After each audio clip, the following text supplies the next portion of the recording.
As a museum archivist, I've seen my fair share of bizarre findings and odd exhibitions that have made their way into our house of knowledge.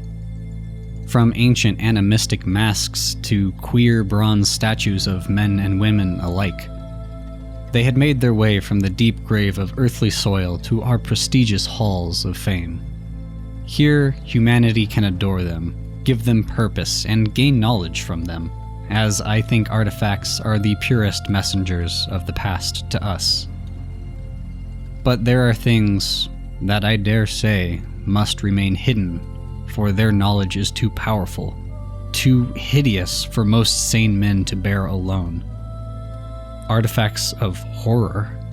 They must remain sealed deep in the deepest parts of the world and never be unearthed, unless one wishes for their own demise. Such an artifact had made its way to us, and with a cost that cannot be measured, neither in gold nor coin, but rather in personal mental perseverance. Half a year ago, a close friend of mine, an archaeologist and professor in the University of Plovdiv Ivaylo Ivanov, along with his team, had made an extraordinary discovery. An old Thracian tomb had been unearthed near the outskirts of a small city of Dobruk, which is located in the southern part of Dobruja. The discovery was rather important, since the tomb was fairly well preserved, with many of its wall frescoes and statuettes still having their original ink pigments in large spots. Along with the well-preserved artifacts, such as jewelry and pots filled with honey and wine, there was one extraordinary artifact that was making everything else rather insignificant. A golden mask placed over the mummy of a man. The significance of this find was rather joyful to say the least, since such finds were rather rare, and to be also in such a pristine condition. An archaeologist's dream, one may say. Preparations regarding the exhibitions were already set in motion as soon as the mask was discovered. I cannot hide that me and other colleagues of the National Museum of Sofia were rather proud to learn that we would be the first to exhibit the golden mask and present it to the masses. We were further noticed that we would have to wait for the better time of a month for the mask to come in, since tests and reports were needed to be written before sending it to be exhibited. However, due to circumstances which took us by surprise, we were informed that the mask would come to us earlier than expected. I was personally informed by another colleague of mine regarding the tragic situation that escalated at the excavation site 2 weeks after the discovery of the golden mask. Apparently my friend Ivaylo had become rather possessive of the damn thing. Some of his peers had even mentioned that he had been driven into a state of utter madness. It was noticed that he mainly spent more time with the artifact, more than any sane man should. He would retire to his small tent for hours on long. With that, he would neglect his duties, and when he was confronted regarding the matter, he was acting rather defensive and impulsive. Some even stated that he was becoming vulgar and even more vile with every passing day. He was rumored to be practicing queer things with the mask, such like talking to it, praising it, and even wearing it, speaking in tongues that no man could understand. But things had turned for the worst, when one fateful morning one of my colleagues had taken the mask from him, causing Ivaylo to turn into a state of rage. He tore down the campsite, broke many of the artifacts, and even began violently attacking his colleagues, nearly killing one. Eventually, the man was driven into so much hatred and rage that he ran toward the direction of a nearby road, getting immediately hit by a truck that was approaching. What was left of dear Ivaylo was only his name. Once admired and praised by many of his peers, is now shrouded in mystery and utter disgust. 2 weeks had passed from the incident, and the mask eventually had arrived, and with it came the journal of the professor, as well as some of his notes regarding the strange artifact. It is here where I could perfectly see his descent into madness. In the pages of his leather-bound journal, one could see the man's distress reflected in his own handwriting. The first few pages I could see the once fair, beautiful writings of Ivaylo. But not soon afterwards, such fairness was transformed into hasty and delirious states of mind one can find only in a madman. What on earth did this professor experience that caused him to be driven to such personal hell? One only needs to take a look at his writings. But in order to fully understand, one must take a look at the mask that was found in that treacherous and forgotten tomb. The golden mask had a strange mixture of cultural influences. It had an elongated jaw, similar to those masks often associated with African shamanic culture, but the facial features of the golden mask were attributed more to Greco-Roman influences. Just like the cavalry masks used by the Romans, the facial expressions on this find were equally expressionless, giving a rather intimidating and uncanny sensation of fear. Another strange part of this mask was the third hole placed on the forehead between the two islets. From it, flutes were carved that spiraled outward to the edge of the mask, making a strange whirlpool shape. But the most remarkable part of this mask was the large golden plume that was placed sideways. The plume, or more precisely, the half-golden plate that went from ear to ear on the mask, had a particularly strange design. There were lines coming from the edges of the mask, reaching the edges of the golden plate, somehow imitating the rays of a sun.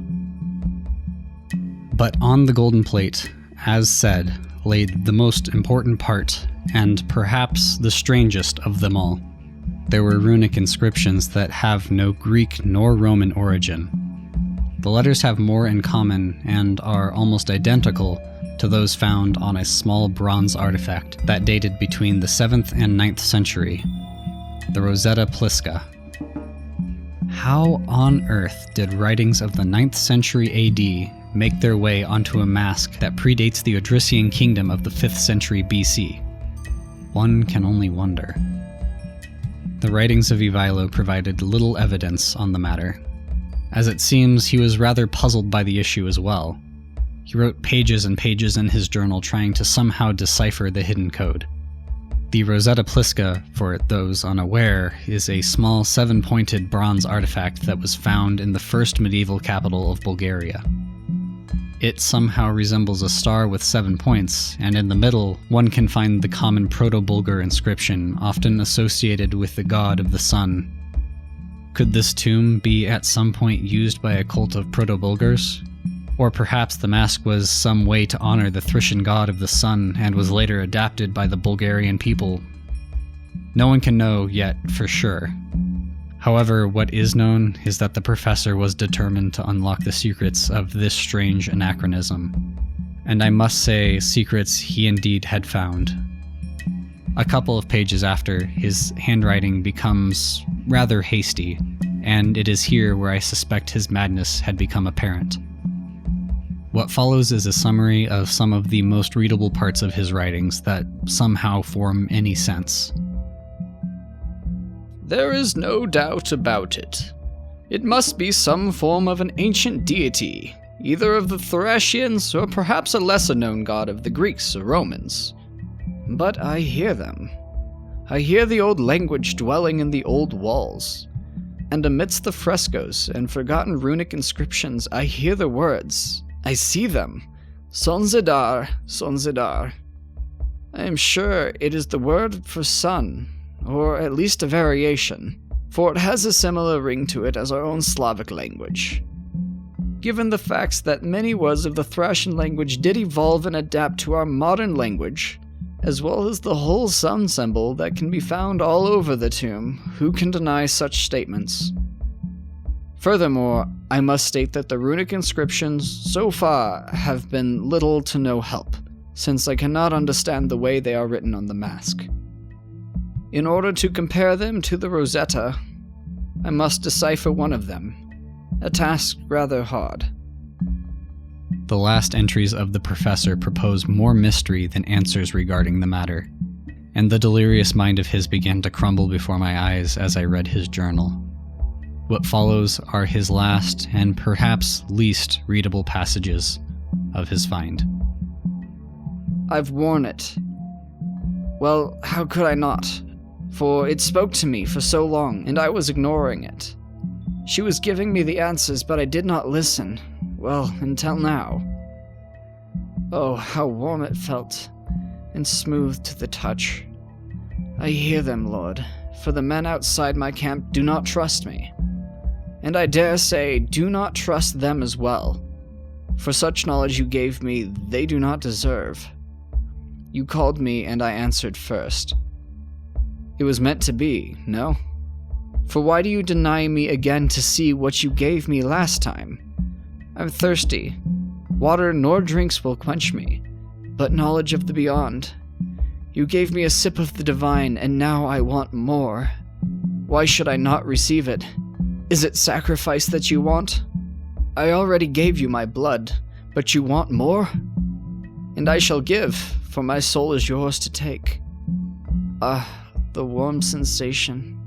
I feel it when I grasp this golden artifact of beauty. Hear me, Sonze. Hear me, almighty golden one. For I have tasted once of your knowledge, and I shall taste again. For then I wore it and saw everything. I know everything. As the sun rays blinded me, they have given me vision of old days, primordial ones, far beyond the dream days of yore. Just like my ancestors, I was awakened. I know what lies amongst and beyond eons of space and time, where life matters less. I saw the tall golden cities of Yith, and the golden sons of Sonze with their golden skin and long expressionless faces. No Greeks nor Romans of the ancient time could dream for such knowledge, for this is much superior, much older and forgotten. And yet, it's close, and it's here, and we are part of it. We are nothing but a dream. We are nothing but a blink away from existence. For we live between the eyes of the oldest god man has ever heard of. The oldest gods, the father of the Golden Ones, the one who birthed Yith, and the one who will destroy it when he dies of age. And his time is near. His age is beyond comparison. But it's near, and our existence is near. The Thracians knew it. So did the Bulgars that settled here, they knew it. And now I know it. And I shall be the new messenger. Sonzadar Yith, Sonzadar Yith, Sonzadar Yith!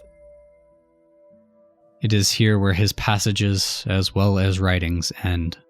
What madness had this pure object made of gold driven him into such chaotic despair? To be frank, I was more profoundly astonished on how on earth such a sane man with such prestigious academic reputation could have given into such a chaotic state of mind. I cannot hide my uncanny feeling of dread that shadows over me after I finished reading his texts. Knowing the full tragedy that had unfolded the day he perished, things seem more ominous, and that dreadful mask, oh God, how it looked back at me, with its expressionless emotions. Not soon afterwards, the mask was placed in the exhibition room, ready to be shown to the world.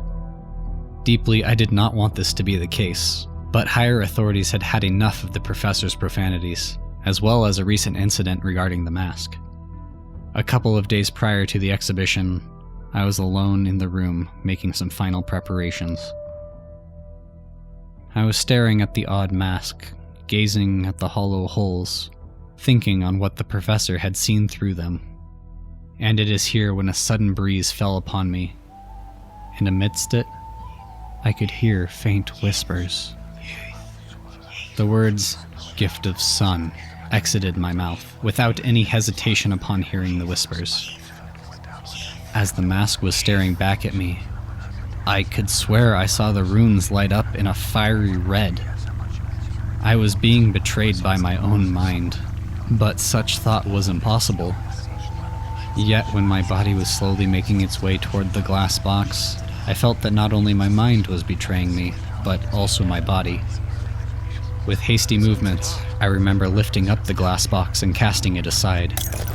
I do not remember the sound it made as it shattered to the ground, for in my ears only the cacophony of whispers and high winds was heard, and the faint buzzing sound of unknown origin. Through the eyes of the golden mask, I saw an immediate ray of white light causing my vision to be blinded. A warm sensation was present on my eyelids as the golden mask pressed into my skin. I felt as the skin on my face began merging in a way with the mask, but I didn't feel pain, as the bright sensation was more overwhelming.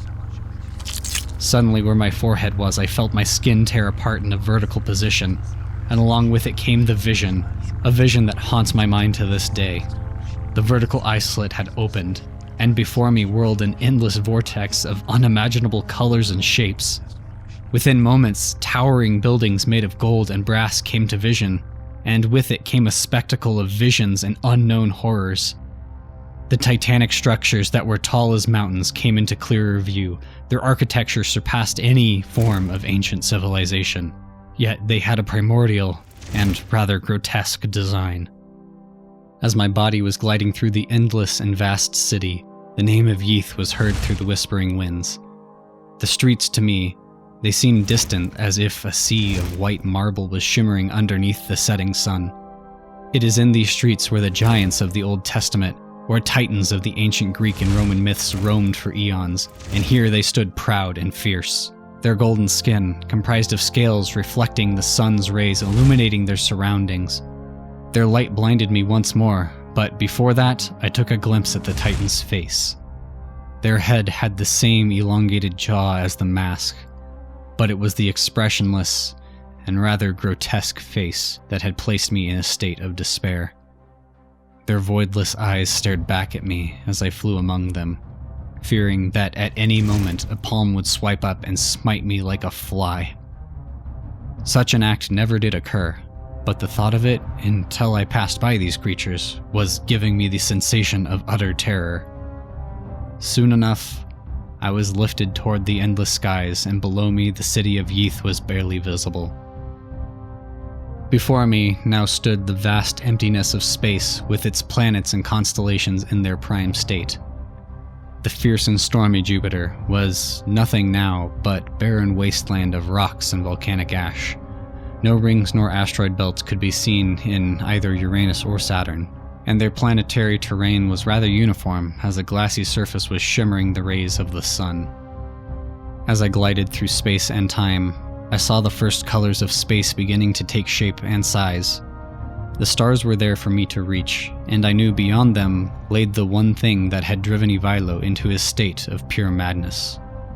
Subconsciously, I knew that beyond these stars, I would find something that I was not prepared for.